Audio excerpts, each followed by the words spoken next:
peu en avance, c'est très bien, ça me laissera peut-être plus de temps pour pouvoir parler un petit peu de différents trucs et astuces que vous, en tant qu'enseignant, professeur, vous pouvez éventuellement placer dans vos cours, même si vous n'êtes pas prof d'informatique. Hein, c'est vraiment le but recherché.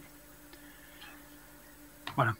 C'est pas mon plus beau slide, hein, ça je vous le concède, mais je vais donc ici détailler différentes activités que vous pouvez faire pendant la préparation de vos cours, mais aussi pendant le moment où vous donnez vos cours.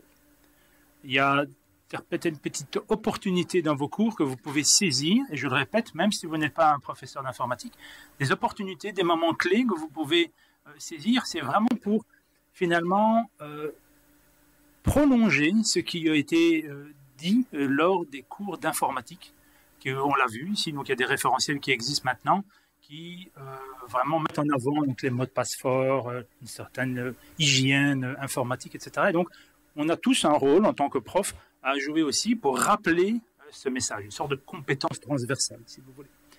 Donc voilà, je voulais laisser un petit peu de temps pour vous deviner mon année de naissance, mais un autre indice, c'est aussi l'année de la mort du général de Gaulle. Et dans le genre catastrophe, c'est aussi la même année que l'année de naissance de Lara Fabian et de Benjamin Castaldi. Voilà. Je travaille pour la société REA et je suis un petit peu embêté parce qu'en fait, au moment où je vous parle maintenant, il y a une technique commerciale qui est assez à la mode, c'est le rebranding. Donc REA change de nom. Et en clair, c'est pour faire la distinction entre les activités de la société REA qui sont focalisées sur l'ingénierie spatiale. Et je vous expliquerai après pourquoi je suis ici. Mais aussi sur toute la partie cybersécurité. Donc la partie cybersécurité, dorénavant, va s'appeler Nexova. Bon, peu importe le terme. Pardonnez-moi si je continue à utiliser le terme REA, car je ne sais pas exactement si c'est vraiment officiel ou pas maintenant, mais en tout cas, le nom va tout doucement remplacer celui de REA. Alors pourquoi je suis ici? C'est que finalement, donc, REA a la chance de participer sur différentes initiatives relatives à la cybersécurité, avec différents acteurs et entre autres avec le monde spatial. Et donc, on est assez proche de l'Eurospace Center pour différentes initiatives et c'est dans ce cadre-là que REA a été approché pour finalement parler de cybersécurité dans cette journée ici. Et on aime bien dire chez nous que si ça fonctionne là-haut, ça devrait fonctionner dans nos écoles. Il n'y a pas de raison que ça ne soit pas tout aussi vrai.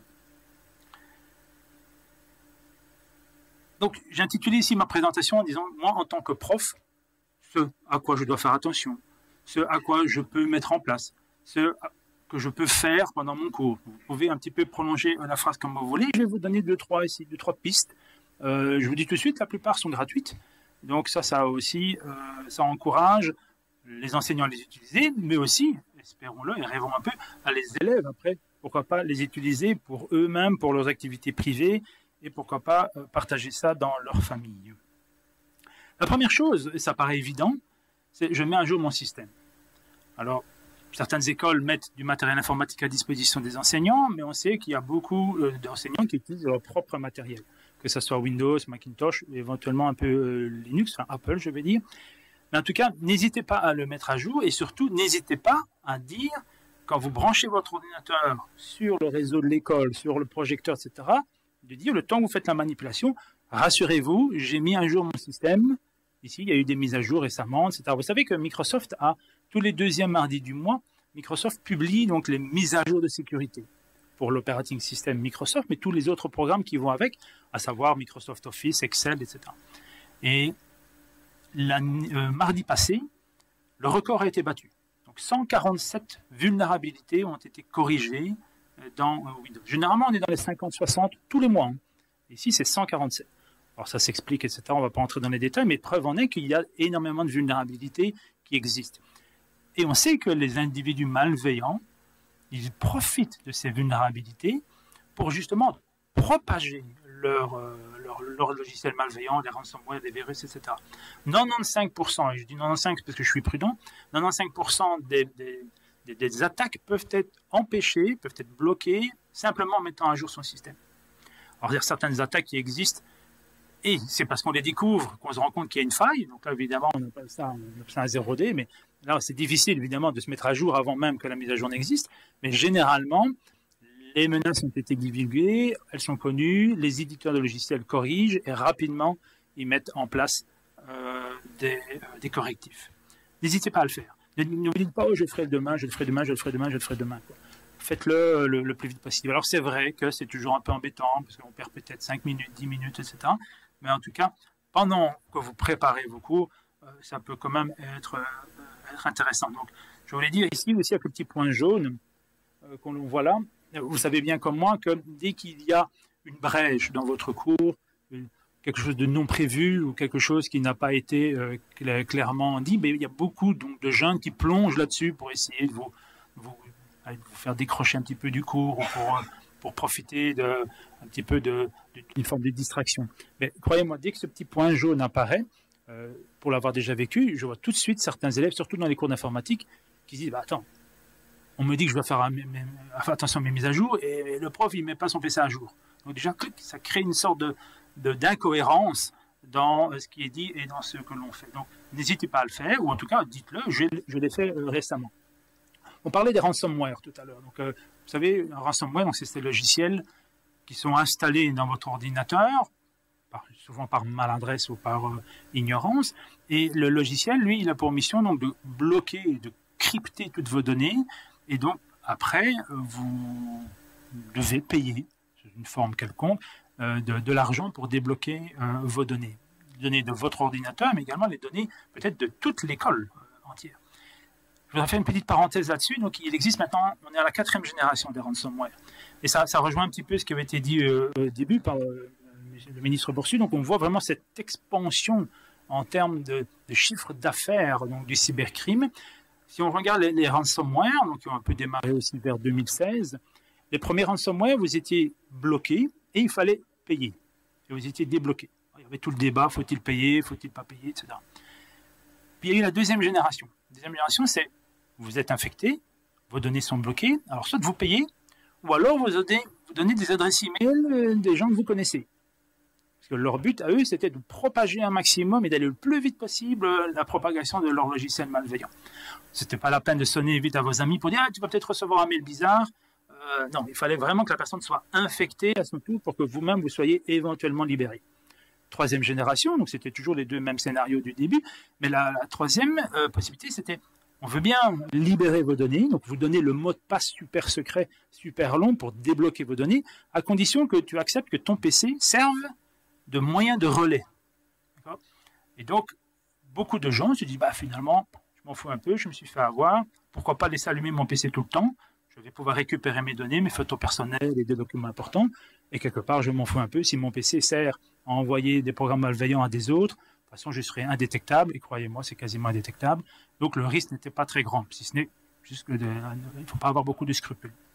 Donc là, on a vu une accélération dans la propagation de ces malwares. 4e génération, et c'est là vraiment que, boum, en 2019, il y a vraiment eu une accélération dans la propagation de toutes ces menaces. C'est qu'il y a toujours les 3 possibilités, mais la 4e, maintenant, c'est on propose à la personne une part au bénéfice. Si vous laissez votre ordinateur allumé, si vous êtes d'accord, vous participez à ce réseau, vous ne risquez rien, mais en plus vous aurez un petit peu d'argent, sous forme de bitcoin et des choses comme ça. Et il y a plein de gens qui se sont dit, mais finalement, pourquoi pas? Et même des jeunes qui n'ont même pas été contaminés, ils demandent, hey, est-ce que je peux faire partie de votre réseau, comme ça j'aurai 2-3 bitcoins à la fin de l'année, enfin bon, bref, peut-être pas un bitcoin non plus, mais ils auront quand même des sous. Et donc finalement, il y a eu ce phénomène de propagation qui, je le répète, peut être généralement bloqué dès que l'on fait ces mises à jour. Mettre à jour son operating system, c'est une chose, mais aussi penser à mettre à jour le navigateur. Donc, que ce soit Chrome, Firefox, Safari, Opera, tout ce que vous voulez, Internet Explorer. Certains s'auto-mettent à jour, donc ça c'est très bien. D'autres, ça dépend si c'est les PC de l'établissement scolaire. Bon, il y a peut-être des règles et des contraintes, ou c'est plutôt le service informatique qui doit pousser les mises à jour. Mais en tout cas, il faut vraiment les encourager à le faire le plus fréquemment possible. Et surtout, le rappeler aux élèves en disant, voilà, je suis sur Chrome ici, le machin a été mis à jour il n'y a pas longtemps, donc on peut y aller en toute sécurité. Je ne mémorise pas mes mots de passe. Ah, c'est bizarre ça. En fait, je vais dire dans le navigateur. Là, je vais vous faire part d'une petite anecdote que j'ai vraiment vécue, donc dans une salle de prof. 2 élèves étaient arrivés et un des 2 élèves a prétexté un problème avec une photocopieuse pour distraire le professeur. Et dans son dos, le 2e élève a parvenu en moins de 5 secondes, à voler un mot de passe de l'enseignant.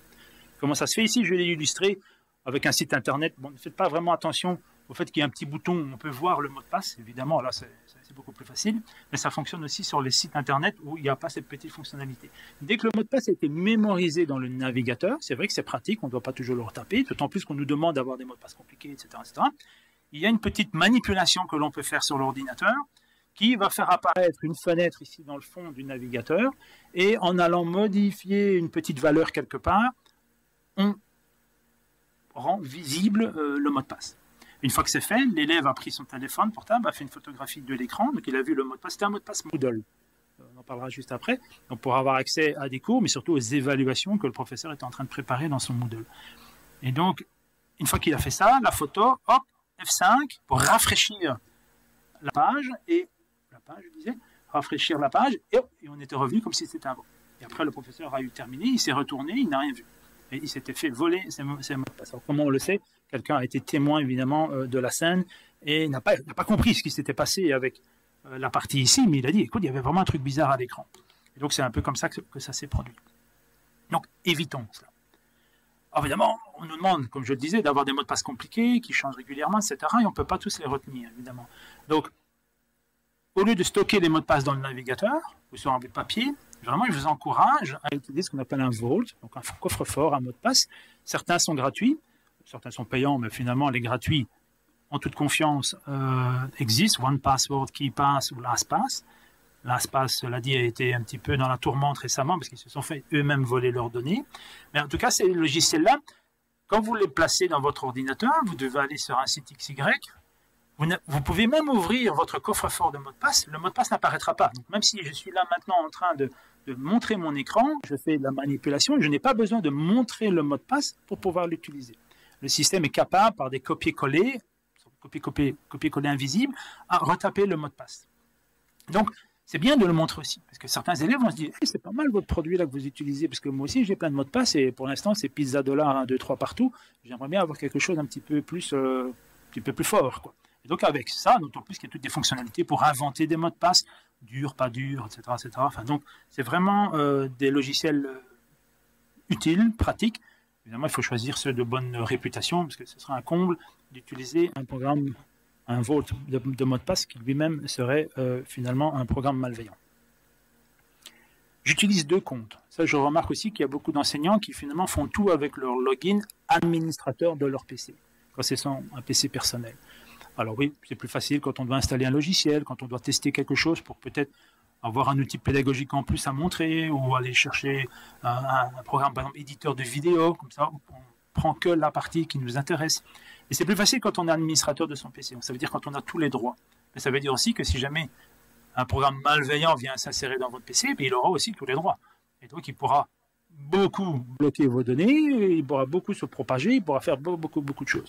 Donc, généralement, si vous avez un PC assez récent, ou voire même si vous envisagez de changer de machine, créez le compte administrateur, ça vous n'avez pas le choix, et puis prenez tout de suite le réflexe de créer un deuxième login dans Windows ou autre, qui est finalement le compte que vous utilisez quand vous donnez cours. Parce que quand vous donnez cours, vous n'avez pas besoin d'avoir tous les privilèges de votre PC finalement. On a juste besoin d'avoir quoi? D'avoir Internet, d'avoir PowerPoint, et Excel, Word, et puis c'est tout. Pour ça, il ne faut pas vraiment de privilèges spéciaux. Et si pendant que vous êtes à l'école, quelque chose de mal se passerait, votre PC, il sera très peu limité, très peu impacté. Je cyber-vérifie quoi? Finalement, ici, on va parler un petit peu des clés USB. C'est fort utilisé. Une petite parenthèse ici, donc il y a eu en 2008, ça commence à dater, mais il y a eu un virus qui s'est mis dans la station spatiale. Alors, il a été apporté par un cosmonaute, comme ça donne peut-être une idée de la nationalité de la personne. Le virus était W32 Gamina, peu importe. C'était un virus qui était censé voler des logins et des mots de passe pour un jeu bien spécifique. C'était pas ciblé pour attaquer la station spatiale. Mais l'astronaute, le cosmonaute, avait pris une clé USB privée avec toutes les photos et tout ça de sa famille. Il ne savait pas que la clé avait été vérolée pendant qu'il était sur Terre. Évidemment, il a mis la vérole dans la station, et donc des ingénieurs de chez Kaspersky, etc., ont dû le guider pas à pas pour nettoyer le PC, mais aussi tous les autres PC. C'était quand même les PC plutôt destinés à des expériences scientifiques, ce n'étaient pas ceux qui étaient vraiment pour le contrôle de la station spatiale. J'aime bien dire aussi de plus en plus maintenant que derrière chaque astronaute, maintenant, il y a un cyber-expert. C'est devenu tellement important et critique, parce que les astronautes, c'est des gens vraiment extraordinaires, mais bon, ils ne peuvent pas tout connaître sur tout, donc ils doivent se faire guider aussi en matière de cybersécurité.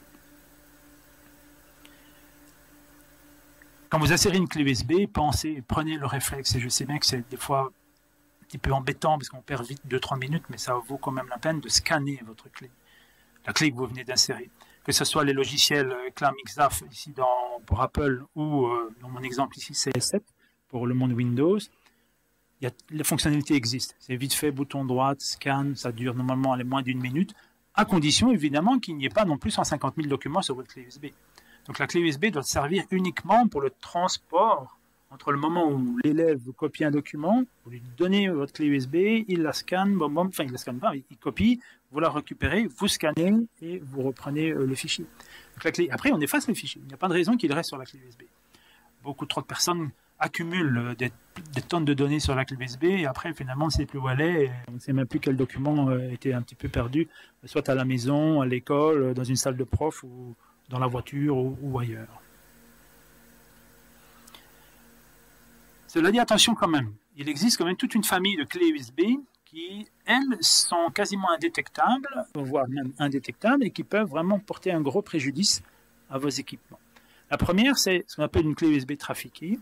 C'est une clé USB qui se comporte comme un clavier, et dès que vous l'insérez, pensant introduire une bonne clé USB, voilà, la clé va tout de suite se mettre en fonction comme si c'était un clavier. Et elle va taper quoi? Elle va taper toutes des commandes un peu bizarres qui va en fait offrir la possibilité d'aller sur Internet, télécharger un programme malveillant, et parce que vous êtes administrateur, bouf, le programme va s'installer, et puis après, 2-3 jours après, quelqu'un à distance pourra rentrer dans votre PC sans aucune difficulté. Évidemment, ça se fait à la vitesse de l'éclair. Vous n'avez pas le temps de voir le truc qui était tapé, parce que c'est la machine qui tape à votre place. Donc, ça va, je ne sais pas combien de caractères minutes, mais c'est quasiment imperceptible. Vous voyez juste un glitch comme ça à l'écran, du beau, okay, ça arrive. Et puis voilà. En fait, voilà, vous venez d'être contaminé. Donc, c'est ce genre de clé. Vous voyez, donc ça coûte ici $70, donc ça ne coûte pas excessivement cher. Et c'est plutôt utilisé généralement, pourquoi? Pour voler des documents. Donc, une fois qu'on met la clé, le petit programme qui est vite tapé à la vitesse de l'éclair par le système va faire quoi? Il va essayer de repérer tous les documents Word, Excel et PowerPoint qui sont dans My Documents, dans mes documents, et il va les envoyer par email à une adresse bien spécifique. Vous vous êtes rendu compte de rien, et en fait tous vos documents de travail ont été pris, volés, ont été exfiltrés. Et c'est quoi ces documents-là? C'est peut-être vos cours, c'est peut-être vos évaluations, c'est peut-être vos notes sur tel ou tel élève, ou que sais-je. Il existe aussi donc à éviter, à faire attention évidemment, mais je le répète, c'est difficile de les reconnaître. Donc comment on fait? Finalement, ne faites pas confiance à la clé USB qu'on vous donne. Donnez vous-même une clé USB, l'élève l'utilise et vous la rend. Et surtout, n'utilisez pas une clé USB que vous trouvez sur un parking, dans une salle de prof, dans un couloir ou dans une cour de récréation. Il existe une autre famille de clés, ça s'appelle les USB killers. Celles-là sont encore plus violentes dans le sens où elles servent uniquement pour détruire votre PC. Donc là, il faut vraiment que l'élève soit vraiment fâché sur vous. Donc, c'est une clé qui coûte quand même à peu près 200 €, donc c'est quand même pas donné. Mais juste en l'insérant dans la machine, pouf, le PC il est grillé parce que ça contient une charge électrique et ça grille tout le bazar. Donc de nouveau, on ne fait pas confiance à quelqu'un qui vient spontanément avec une clé. Donc préférez dire, attends, voilà, moi j'en ai 2-3 dans mon cartable, tiens, utilise celle-là, celle-là, celle-là. Par contre, il y a aussi des autres choses qui sont assez sympas. Donc, on parle beaucoup de prévention. Peut-être qu'on devrait mettre ça dans les cours d'Evras, finalement. Donc, c'est ce qu'on appelle un préservatif USB. Donc, c'est un petit composant électronique où d'un côté, on le met dans l'ordinateur, et de l'autre côté, on vient brancher la vraie clé USB ou le câble qu'on trouve, etc. Et donc, ça quand même permet de laisser passer que le courant électrique. Donc, ici, c'est plutôt pour recharger son équipement. Quand on va dans certains endroits, ça peut être des séminaires comme celui-ci, il y a de plus en plus les organisateurs proposent des prises, où vous pouvez recharger votre téléphone, parce que voilà, c'est ça à la mode, etc. Mais vous ne savez jamais vraiment c'est quoi l'équipement. Ça tombe, c'est un équipement qui était peut-être de bonne foi installé là, mais que quelqu'un est venu un petit peu traficoter, et finalement c'est un équipement qui va finalement aspirer les données de votre téléphone, de votre tablette ou de votre ordinateur portable. En utilisant ce filtre que vous mettez pouf pouf, donc vous en avez un en poche et puis vous le branchez, vous êtes sûr qu'il n'y a que le courant électrique qui passe et il n'y a pas les données. J'aime beaucoup ce genre d'article parce que ça coûte vraiment pas cher et en plus on peut le customiser avec le logo de l'école, etc. Enfin, quand on a des fancifères et compagnie, ça peut être un beau lot de tombola. Plutôt que les vieux bibelots qui traînent à la maison. Voilà.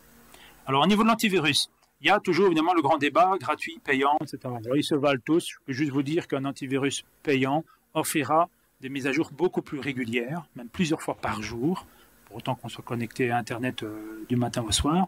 Et les versions gratuites, okay, bon, c'est peut-être une fois par semaine ou peut-être une fois tous les 2-3 jours.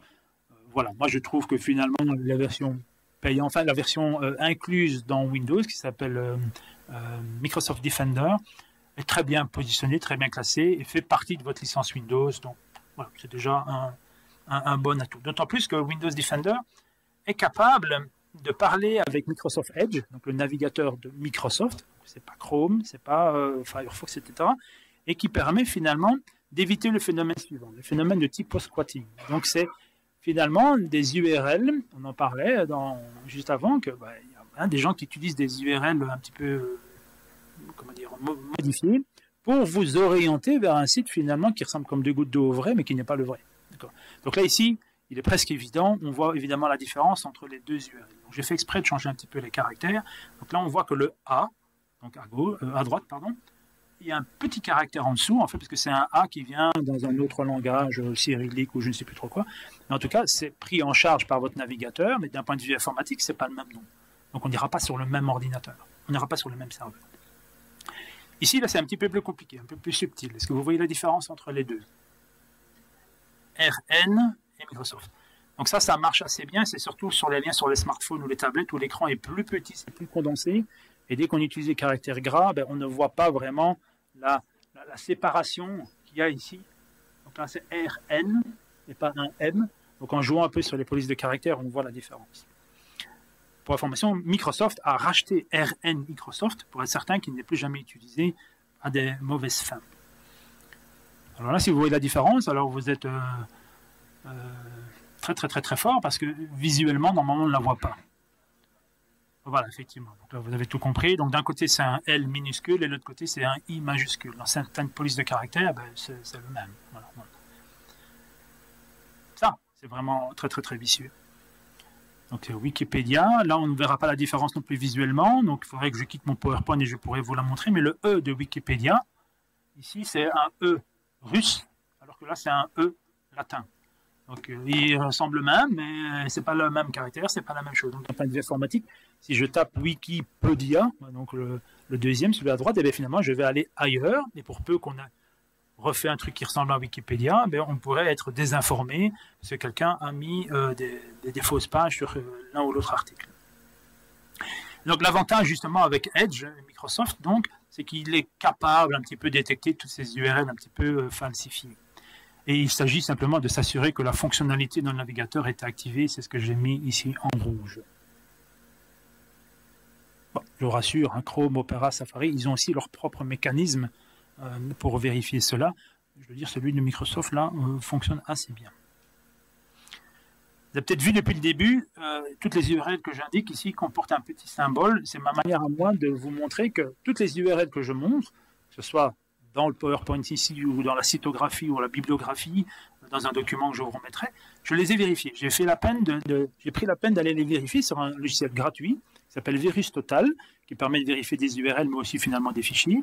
Et il y a plus de 90 scanners de virus, ou scanners de réputation, qui vont se mettre en marche, et vous aurez un résultat, soit c'est bon, soit c'est pas bon.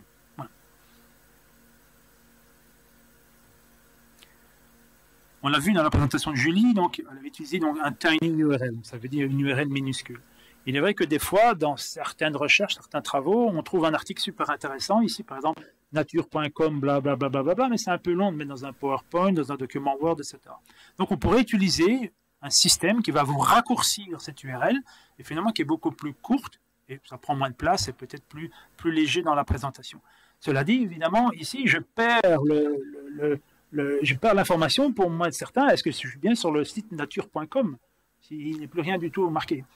Or que d'un côté, dans le cours d'informatique, on demande aux jeunes maintenant de faire attention, et même aux moins jeunes, de faire attention sur les liens quand on se révèle la souris au-dessus d'un lien, de bien s'assurer que c'est bien ing.be, blablabla, et pas un truc tinyurl / truc mush, etc. Donc, c'est bien ce système-là, mais d'un côté, ça rend suspect des URL qui sont finalement légitimes. Donc, il est bien, si vous utilisez ça, de le dire, voilà, je vous assure, c'est bien, je l'ai vérifié, etc. Ou peut-être simplement de l'éviter. Au niveau des applications, il y a des applications aussi pour smartphones, tablettes, etc. qui existent, mais certaines sont très intéressantes, très alléchantes, et on se dit, ben, tiens, ça peut être utile. Ici, c'est une application qui permettait de flouter certaines images, et c'était utilisé des fois dans des cadres d'exercice où les élèves devaient se photographier eux-mêmes, mais bon, pour des raisons de privacy, enfin de respect de la vie privée, hop, on leur demandait de flouter certaines choses. Cette application-là, qui était gratuite, en fait, était juste un appât, et c'était un logiciel très malveillant qui permettait aux gens méchants de venir se connecter sur l'équipement. D'autant plus que sur le store, il était indiqué que c'était marqué comme inapproprié. Et en plus, quand on voit qui est le développeur, c'est un gars, on ne sait pas trop qui c'est. C'est pas vraiment une personne, j'ai envie de dire, qui inspire confiance. Et donc, attention, quand on télécharge, quand vous invitez vos élèves à télécharger l'une ou l'autre application, de bien s'assurer de la légitimité et finalement aussi de la réputation de l'outil que l'on installe.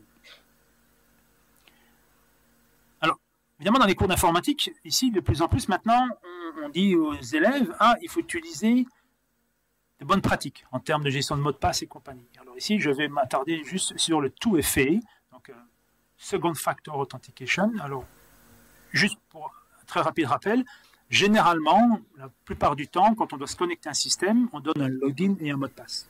Voilà. Ça, c'est le premier facteur. On a choisi d'utiliser celui-là. Mais ensuite, le deuxième facteur, le 2FA, là, vous avez le choix. Enfin, l'informaticien ou le fabricant de logiciel a le choix. Soit il utilise un système style Calculate comme pour les banques, soit on utilise quelque chose que je suis, ça peut être vos empreintes, votre visage, etc., biométrique, on dit, ou alors quelque chose que vous faites, quelque chose que vous tapez, la manière dont vous le tapez au clavier, une signature, ou voire même un mot à dire. Et une fois qu'on a quelque chose qui est différent, donc, entre quelque chose que je connais, un mot de passe, quelque chose que je fais, ou que je suis, ou que j'ai, c'est ce qu'on appelle un deuxième facteur. Cela dit, moi j'ai toujours été interpellé, et je n'ai jamais compris pourquoi on demande encore au jour d'aujourd'hui, pourquoi c'est d'abord un login et un mot de passe, donc ce que je connais, et puis seulement on enchaîne sur quelque chose que j'ai. Je ne comprends pas pourquoi les banques, aujourd'hui, ne font pas d'abord la vérification pour être certain que vous avez l'objet, donc la petite calculette, et si c'est bon, là vous donnez votre login et votre mot de passe. Pourquoi ils font le contraire? Au jour d'aujourd'hui, ils font login, mot de passe, et puis après vous devez faire la calculette. Parce que si un hacker arrive à voler votre mot de passe, il verra après qu'il est bloqué parce qu'il n'a pas la calculette, il ne saura pas faire votre paiement ou accéder au système, mais il sait que le mot de passe est bon quand même. Donc c'est un peu dommage. Et comme on sait que généralement le mot de passe utilisé là, il est peut-être le même, voire très similaire pour d'autres programmes, ça donne déjà une bonne indication à un éventuel pirate de se dire ça va, ça c'est déjà un bon mot de passe. Certes, je ne sais pas aller très loin parce que je n'ai pas la calculette, mais au moins c'est déjà un mot de passe valable et donc ça a une valeur, etc. Que si on fait le contraire, d'abord le système de calculette, le hacker, il arrive là, mais il ne va pas plus loin, parce qu'il dit, j'ai pas la calculette, donc je ne vais pas aller plus loin. Donc, je ne comprends pas pourquoi on n'inverse pas le mécanisme. Mais bon, c'est comme ça, c'est comme ça. Je vais ici vous lister quelques outils qui sont souvent utilisés par nous tous, et voilà. Et des fois, je suis un petit peu surpris de dire, c'est marrant, parce qu'il y a 2 heures avant, au cours d'informatique, on a dit aux gars, enfin aux élèves, utiliser un second facteur. Et puis après, au cours d'après, hop, on va sur un Google Classroom, et là, on n'a pas activé le deuxième facteur. Donc, il y a un peu une sorte de désynchronisation entre ce qui est dit et ce que l'on fait. Donc, Classroom, sachez qu'il y a la possibilité facilement d'activer l'authentification à 2 facteurs. Donc, ça, c'est fait par Google. Donc, c'est quand même assez simple à mettre en place. Et c'est valable après pour les comptes Gmail et plein d'autres choses. Moodle. Fait par moodle.org. permet aussi la prise en charge d'un deuxième facteur d'authentification. Évidemment, vous n'avez pas le contrôle sur l'application Moodle. Donc là, c'est plutôt les services informatiques de l'école ou la personne qui s'occupe de l'informatique qui doit l'activer. Mais en tout cas, ça existe, c'est gratuit, utilisons-le. Et ce n'est pas les 5 secondes que ça prend en plus quand vous êtes en classe d'aller sur le Moodle. Vous mettez votre login, votre mot de passe, puis après, vous allez peut-être recevoir un SMS, vous allez peut-être devoir taper un code qui est généré par votre téléphone portable. Enfin, bref, il y a plein de solutions qui existent. Ça ne va pas vraiment ralentir le déroulé de votre cours. Kahoot, qui pour information appartient à Walt Disney, je ne sais pas si vous le saviez. Donc Kahoot est souvent utilisé justement pour faire des gains que vous pensez de ci, de là, une sorte de survey comme cela. Kahoot permet aussi l'authentification de facteurs. Alors c'est vrai qu'il y a cette fameuse histoire de PIN qui peut être utile pour rejoindre le Kahoot, mais c'est pas plus mal aussi toujours d'activer le deuxième facteur, comme ça même les élèves se disent ah, finalement si les profs le font, au cours d'informatique on me le dit aussi, ben, ok, moi je vais faire attention maintenant, quand moi je vais sur différents systèmes ou des jeux ou que sais-je, ben, je serai peut-être plus attentif à utiliser le deuxième facteur. Également pour tous ceux qui utilisent des mind maps, là j'ai pris MindMeister qui est quand même assez connu, également il permet l'authentification de facteurs, enfin beaucoup de logiciels le permettent. La plupart sont quand même américains, ou en tout cas ne sont pas européens. Et je suis content de voir que WooClap, qui est quand même européen, donc c'est fait par Seb et Joe, c'est bien, c'est surtout pour récolter donc, des votes ou des choses comme ça, souvent utilisés dans les universités, mais malheureusement ils ne supportent pas les 2FA. Donc c'est un petit peu dommage qu'ils ne le font pas. Alors que c'est européen, on a beaucoup de règles européennes qui disent attention, privacy, etc. Et finalement, on se rend compte que c'est plutôt les systèmes américains qui sont plus en avance sur ce système-là. Je parle des outils utilisés dans le cadre académique, scolaire, etc. Alors, le mot de la fin, ou je devrais plutôt dire la lettre de la fin. Alors, j'aime bien terminer ici juste avec ce caractère-là. Le CCD, qui pour moi est le caractère qui représente le mieux le français. C'est pas pour rien qu'il y a une CD dans le mot français. Et je veux dire par là que c'est un caractère qui est utilisé uniquement donc en français, mais aussi en portugais. Alors, j'en ai pour preuve qu'on le voit sur les claviers. Il y a une touche directement, où il ne faut pas faire 36 000 combinaisons pour l'avoir. Donc, c'est souvent directement accessible au clavier, que ce soit un clavier belge ou français, clavier suisse, luxembourg, enfin tout ce qui est francophonie, mais également le clavier portugais et par conséquence aussi le clavier brésilien. Par contre, on ne le trouvera pas sur le clavier anglophone. QWERTY ou tous ces claviers-là. Alors ça veut dire quoi? Ça veut dire que finalement, la plupart des individus malveillants qui ne sont pas francophones, hein, et c'est quand même souvent des anglophones ou des gens qui utilisent l'anglais dans leurs actes malveillants, ne pensent pas à utiliser ou à tenter ou à concevoir l'utilisation du CCD. Donc mettez une CD dans vos mots de passe, croyez-moi, boum, vous êtes tranquille pour plusieurs trillions d'années pour que quelqu'un casse vos mots de passe. Et même si on utilise des logiciels de hacker comme un qui s'appelle JTR, donc John the Ripper, c'est un logiciel justement qui va essayer toutes les possibilités, parce que le CCD n'est pas considéré comme une lettre de l'alphabet, et il n'est pas considéré comme un caractère spécial, mais cet outil-là est très difficile à commencer à insérer la CCD dans le CCD dans toutes ces tentatives. Il le fera, mais après, je sais pas, 100 millions d'années ou un truc comme ça, quoi. Donc ça mettra énormément de temps. Donc, juste mettez une petite CD, ça, c'est pas mal. Concernant justement donc, les mots de passe, quand c'est comme ça, donc, quand vous êtes amené à changer un mot de passe, il arrive des fois qu'on veut se connecter en classe, et hop, c'est justement le moment où il faut changer son mot de passe, où on l'a oublié, parce qu'on ne va pas souvent sur les sites en question. Donc, ok, changez-le et dites, ah, au fait, vous savez que la CCD, c'est un caractère qui n'est pas souvent utilisé, etc. Boum, ça percute les esprits des jeunes, et hop, à leur tour, ils mettront la CCD dans leur mot de passe. Alors, si tout le monde met des CD, à la fin, on le saura, mais on a quand même un peu de temps devant nous, quoi. Un autre jeu qui est sympa aussi, si vous êtes par exemple professeur de géographie ou professeur de français, enfin peu importe, il y a moyen de combiner, par exemple, de jouer avec les mots de passe dans ces cours-là. Par exemple, avec un prof, il me disait, mais qu'est-ce que je peux faire moi dans mon cours? Je dis, ben, quand tu changes ton mot de passe, ou un jour tu fais une activité de rupture, quand tu sens que la classe part un peu en vrille, tu dis, allez les gars, on va essayer de trouver 5 mots de passe qui contiennent des noms de pays et qui fonctionnent sur tous les claviers. Donc QWERTY, AZERTY, etc. comme Brésil, Russie, enfin bref, il y a plein de choses. Ah, je suis prof de français, ouais, Proust. Voilà. Invente un mot avec Proust, ça fonctionne sur tous les claviers. Donc il y a moyen de faire des jeux, donc on appelle des mots de passe qui sont keyboard agnostiques, donc qui ne sont pas liés au clavier. Comme ça, si vous êtes sur des machines, je ne sais pas moi, AZERTY, QWERTY, ben vous n'avez pas ces problèmes-là. Et en même temps, ça rajoute une petite complexité dans une tâche qui est juste inventer un mot de passe. Mais en plus, vous vous l'appropriez dans le cadre de votre cours. Voilà, c'est toutes des petites activités que moi, j'aime bien faire quand il y a des moments un peu de break comme ça avec les étudiants. Donc voilà, ceci est un bon mot de passe. Ben voilà, celui-là, il est quand même pas facile à casser. Et juste par les CD, cela dit, ça fonctionne aussi avec des autres types d'accents. Vraiment, la CD, vous savez, il existe un fichier qui s'appelle rockyou.txt. Enfin, ça vient d'une société qui s'appelait Rockyou, qui s'est fait voler. Enfin bon, bref, ce fichier contient, je pense, maintenant 150 millions de mots de passe volés. Et donc, beaucoup de logiciels de découverte de mots de passe vont commencer par d'abord inspecter ces 150 millions de possibilités, où on retrouve Pizza Dollar 1, 2, 3, on retrouve tous des noms de stars, on retrouve des noms d'animaux, etc. Et donc, finalement, on gagne du temps. Voilà. Parce que pour un ordinateur, 150 millions de lignes, bon, ça fait finalement quelques minutes.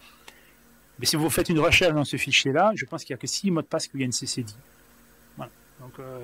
Donc, pour vous dire que c'est vraiment un caractère qui est vraiment oublié par les hackers. Voilà. Et donc, merci pour votre attention. Voilà. Je suis disponible si vous avez des questions ou des remarques ou quoi que vous voulez.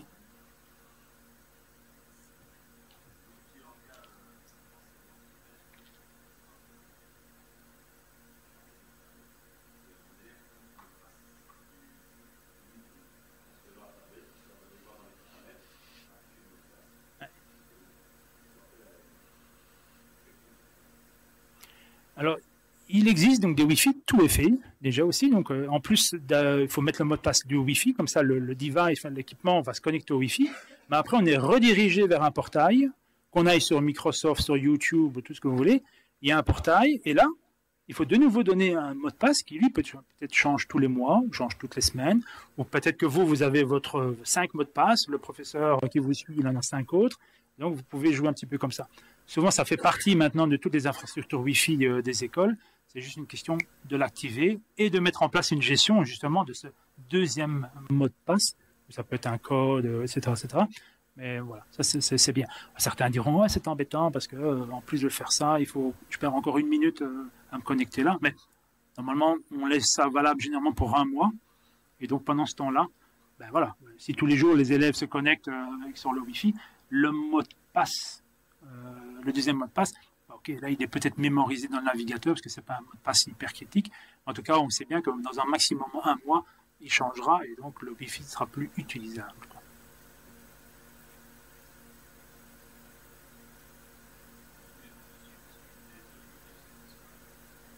Ah, oui, tout à fait, oui, bien sûr, oui, oui. Ça, et de manière générale, il faut le faire, dans quel que soit l'établissement, hôpital, école, bureau, même à la maison. Donc, on peut dire à l'équipement sur lequel vous vous connectez, en filaire ou sans fil, que uniquement, voici tel appareil peut s'y mettre. Donc, chaque appareil est identifié par une adresse IP, mais également par un autre numéro qui est un petit peu plus long. Et donc, voilà. Donc, ce numéro-là est assez difficile à falsifier, mais en tout cas, ça limite les intrus qui viendraient se connecter sur le réseau, etc. Il faut savoir que beaucoup d'attaques informatiques, je ne sais plus les chiffres, mais sont souvent faites, on dit, de l'intérieur. Et alors, c'est pas parce qu'il y a de plus en plus de gens malveillants qui sont dans l'école ou qui sont dans une entreprise, c'est simplement que les attaques faites de l'extérieur deviennent de plus en plus difficiles. Donc, la proportionnalité des attaques faites de l'intérieur augmente, si vous voulez. Donc, c'est pour ça que il est bien, effectivement, de filtrer par ce système de MAC adresse, effectivement, pour être certain de n'avoir que les équipements légitimes qui se connectent sur le réseau. C'est vrai que pour les services informatiques, ça pose des fois des problèmes, c'est quand on change de PC ou de tablette ou de téléphone, il faut recommencer la procédure, mais c'est un petit peu ce jeu-là, quoi. Donc voilà, mais merci pour votre attention et bon appétit bientôt. Voilà. Merci.